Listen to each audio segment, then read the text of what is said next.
Shalom Bapak Ibu yang terkasih dalam Tuhan. Kita akan masuk pada bagian yang kedua di dalam mengalami Tuhan dalam pergumulan Anggi. Yaitu kita bicara tentang kasih di tengah pencobaan seperti apa, kemudian mengucap syukur dan membangun keintiman dengan Tuhan. Dan saya menyaksikan anak saya ini begitu bergumul dengan bermacam-macam penderitaan, dan saya harus bersikap bagaimana terhadap orang yang menyebabkan semuanya ini. Tetapi ketika kita melihat dalam Matius pasal 5 ayat 44 dikatakan, "Tetapi aku berkata kepadamu, kasihilah musuhmu dan berdoalah bagi mereka yang menganiaya kamu." Ya, ini bukan yang lengkap. Yang lengkapnya dapat saya katakan gini, sesuai dengan bahasa Yunaninya, "Tetapi aku berkata kepadamu, kasihilah musuhmu dan berdoalah bagi mereka yang menganiaya kamu." Ini seperti yang di atas, seperti ITB, ya, terjemahan baru Indonesia. Tetapi ada tambahan sebenarnya, "Berkati yang mengutukmu, berbuat baik bagi mereka, pada mereka yang menganiaya dan membencimu." Kalau kita harus lakukan ini dalam konteks dan kondisi yang Anggi alami, itu akan begitu sulitnya. Tetapi puji Tuhan luar biasa, saya tidak memiliki hati yang begitu marah karena harus memberikan kasih. Bahkan kepada musuh kita harus memberikan kasih. Bahkan ada orang yang mungkin mengakibatkan kita seperti ini, seperti Anggi ini alami.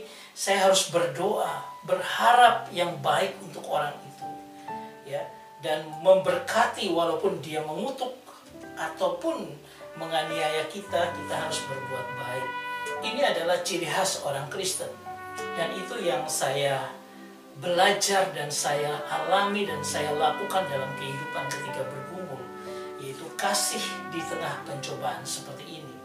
Saudara yang terkasih, yang saya lakukan adalah ketika Bapak Naim ketemu dengan saya di Polres, ya, dan kemudian kami ketemu dan akhirnya dia minta nomor telepon, tukar telepon karena ya hanya pertemuan aja di Polres, nanti akan diselesaikan waktu mendatang. Dia datang ke rumah sakit dan minta maaf dan sebagainya. Kemudian saya bilang, "Gak apa-apa, kami tanggung semuanya, tidak usah memikirkan biaya karena Tuhan pasti menyediakannya." Dan saya katakan, saya hanya menuntut satu dari dia adalah ketika Anggi sudah sadar, Anggi sudah di kamar, dia datang dan minta maaf langsung, dan saya akan mengajak kita berdoa. Dan itu yang saya lakukan ketika beberapa hari Anggi sudah di kamar, dia sudah bisa menerima tamu, kemudian Pak Naim ini saya ajak untuk bertemu, dan saya bilang, kalau bukan kasih Tuhan yang hadir dalam hidup saya, yang mengubah hidup saya, mungkin saya akan marah dan menuntut dia. Tapi saya tidak menuntut dia, ya. Bahkan ketika dia meminta untuk bisa motornya diurus keluar karena itu mencari nafkahnya tiap hari, saya buatkan surat pernyataan, ya, yang menyatakan saya tidak lagi bermasalah dengan Pak Naim karena Kristus yang hadir dalam hidup saya mengajarkan saya untuk mengasihi musuh sekalipun. Ini Pak Naim bukan musuh, tetapi karena perbuatannya dia menganiaya, dan saya bilang saya tetap mengasihi dia dan berdoa bagi dia yang terbaik bagi dia. Saudara yang terkasih, kita harus belajar seperti itu, dan saya betul-betul diajar mengenai hal itu. Dan dikatakan dalam Lukas pasal 6 ayat 27, "Tetapi kepada kamu yang mendengarkan aku berkata, kasihilah musuhmu, berbuat baiklah kepada orang yang membenci kamu." Orang yang benci pun kita harus berbuat baik. Atau dikatakan dalam Roma pasal 12 ayat 17, "Janganlah membalas kebaikan, janganlah membalas kejahatan dengan kejahatan. Lakukanlah apa yang baik bagi semua orang." Kita punya identitas yang luar biasa sebagai anak Tuhan ketika kita harus mengasihi pun orang yang menganiaya kepada kita. Kita serahkan itu kepada Tuhan, biar Tuhan yang mengadili, Tuhan yang menjadi hakim bagi kita. Dan biarlah kita berdoa yang terbaik bagi orang-orang itu. Saudara yang terkasih, ini luar biasa. Tetapi saya melihat sesuatu yang unik dari apa yang Tuhan ajarkan. Sebenarnya ketika kita mengalami ini, kita harusnya membangun interaksi dengan Tuhan melalui menaruh atau mengubah gagasan ide kita, keinginan manusiawi kita, dan hanya terarah pada kehendak ilahi atau kehendak Tuhan. Saya punya gagasan marah dan sebagainya. Saya harus meletakkan itu sesuai dengan kehendak Tuhan ketika dia berkata, "Kasihilah musuhmu dan berbuat baik kepada orang yang membenci kamu. Ya. Dan ini saya kerjakan, dan luar biasa Tuhan menuntun kami melalui pergumulan ini dengan luar biasa, penuh sukacita dan anugerah Tuhan. Dan setelah itu saya mengucap syukur, dan bagiannya adalah di dalam Lukas pasal 17 ketika kita bisa melihat tentang bagaimana 10 orang kusta, ya, mereka ketemu dengan Tuhan dan mereka berteriak, "Yesus Guru, kasihanilah kami." Ya, kemudian Tuhan berkata, "Pergilah." Tetapi hanya satu orang yang datang karena sudah disembuhkan oleh Yesus. Ya, dan di situ dia akhirnya mendapatkan satu orang yang mendapatkan kata-kata, "Berdirilah dan pergilah, imanmu telah menyelamatkan engkau." Coba kita lihat lebih detailnya seperti apa. Ini adalah gambarannya ketika 10 orang kusta memohon kepada Tuhan. Ya. Nah, saudara, kata ayat 13 itu berkata, dan berteriak, mereka berteriak, "Yesus Guru, kasihanilah kami." Ya, kata guru yang dipakai itu sebenarnya epistata. Artinya apa? Guru itu artinya apa? Engkau punya posisi yang tepat, berdiri pada tempat yang tepat. Artinya mereka mengakui bahwa master in charge. Artinya dia benar-benar master, Tuhan yang benar-benar bisa menyembuhkan pergumulan. Jadi orang-orang ini sudah mendengar sebelumnya, dan akhirnya mereka membawa keyakinan mereka bahwa dia adalah Kurios, dia adalah Tuhan, pemilik seluruh sekalian alam, pemilik segala sesuatu, dan dialah yang berkuasa untuk menyembuhkan. Jadi ini sudah ada, iman ini sudah ada dalam 10 orang yang datang kepada Yesus itu. Dan ketika mereka berkata, "Kasihanilah kami," ya, dikatakan elenton, ya, artinya apa? Compassion. Tuhan kasihani kami. Mereka mau berkata bahwa you have compassion. Tuhan yang memiliki belas kasihan itu. Nah, mereka meminta belas kasihan dari Allah yang sudah menyatakan melalui God's covenant, loyalty, mercy. Artinya apa? Ada God's covenant, ada perjanjian Tuhan yang dalam kesetiaan dan kemurahan Tuhan. Jadi orang-orang ini adalah orang-orang yang paham bahwa ada perjanjian Tuhan yang memberikan kesetiaannya dan memberikan kemurahannya bagi orang-orang yang meminta. Sehingga mereka ketika berteriak, "Guru, engkau yang tepat, engkau yang memiliki perjanjian covenant, kasihanilah kami." Bahkan kata-kata "kasihanilah kami" itu punya aorist, punya modus aorist imperatif aktif. Artinya apa? Dia aorist Tuhan, dia percaya Tuhan akan sudah mengasihi mereka. Tetapi di situ ada perintah, sebenarnya permintaan yang kuat bahwa Tuhan, engkau punya covenant, engkau punya perjanjian yang harus engkau juga nyatakan bagi kami untuk kami sembuh. Saudara, ini penyataan iman yang luar biasa. Dan pada ayat yang ke-14, ia memandang mereka dan berkata, "Pergilah, perlihatkanlah dirimu kepada imam-imam." Dan sementara mereka di tengah jalan, mereka menjadi tahir, artinya mereka sembuh. Poreu tentes, artinya pergilah. Pergi dengan sebuah maksud tertentu yang diharapkan oleh pemberi berita. Jadi pergilah dengan maksud yang kamu imani itu.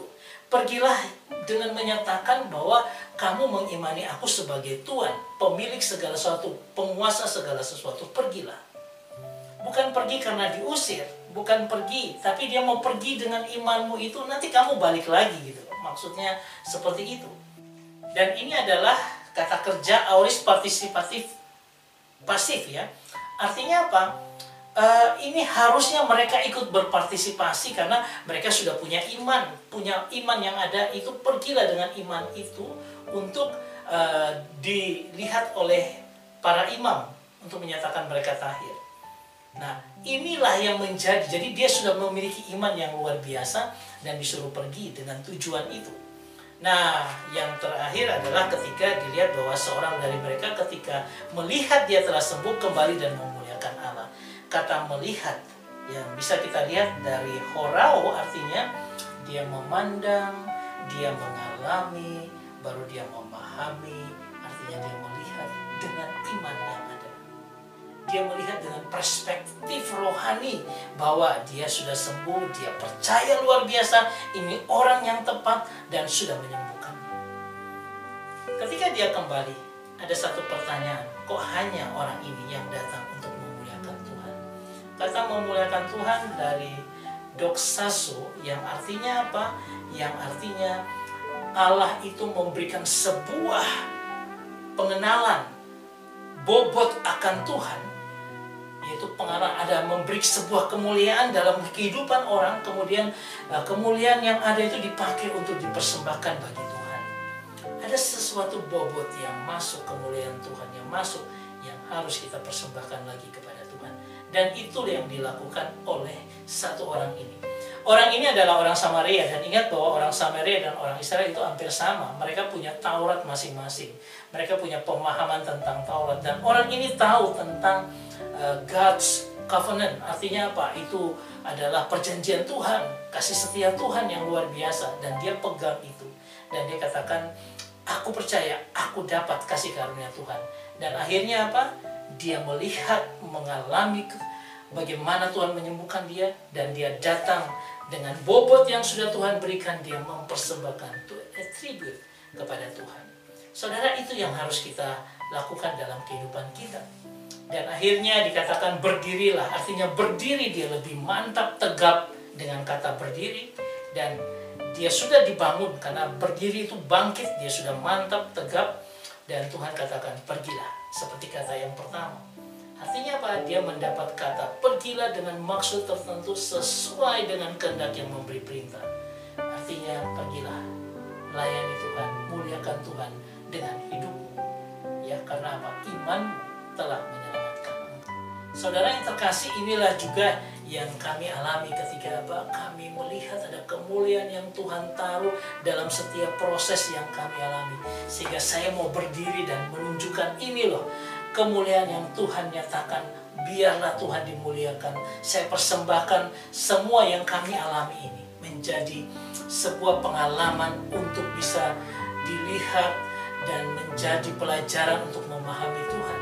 Bahwa di dalam pergumulan apapun, Tuhan ada di situ untuk membawa kita semakin hari semakin indah di hadapan-Nya.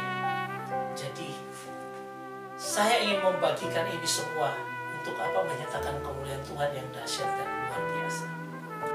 Saudara yang terkasih, pada bagian akhir saya memberi judul tentang membangun intimasi dengan Tuhan. Kalau kita baca pada Ayub pasal 42 ayat yang kelima dikatakan, hanya dari kata orang saja aku mendengar tentang engkau, tetapi sekarang mataku sendiri memandang engkau. Kalau kita lihat dari terjemahan atau teks dari bahasa Ibrani dikatakan lesema osen, ya, lesema itu dengan mendengar, ya, dengan mendengar, dengan telinga osen.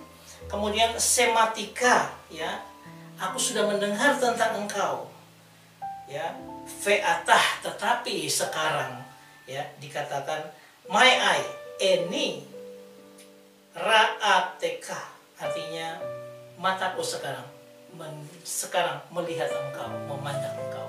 Ra'ateka ini artinya sebenarnya to see with own eyes. Saya mengalami sendiri langsung dengan mata saya, dengan mata iman saya mengalami sendiri sesuatu yang perfect yang Tuhan memang nyatakan secara sempurna sebagai anugerahnya, dalam level anugerahnya kepada tiap-tiap orang, kepada kami sekeluarga, kepada Andi.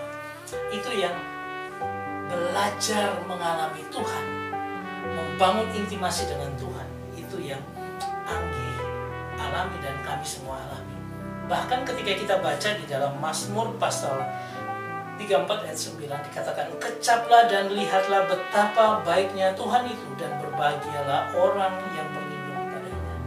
Saya mau katakan kami mengecap, mengalami, lalu kami melihat secara utuh bagaimana Tuhan itu berkarya, bagaimana Tuhan itu ajaib dan dahsyat. Saya bisa melihat bagaimana Tuhan itu Maha Kuasa. Saya bisa melihat bagaimana Allah yang Maha Kuasa itu Kristus. Saya bisa melihat Dia membawa kita dan kami dalam pencobaan.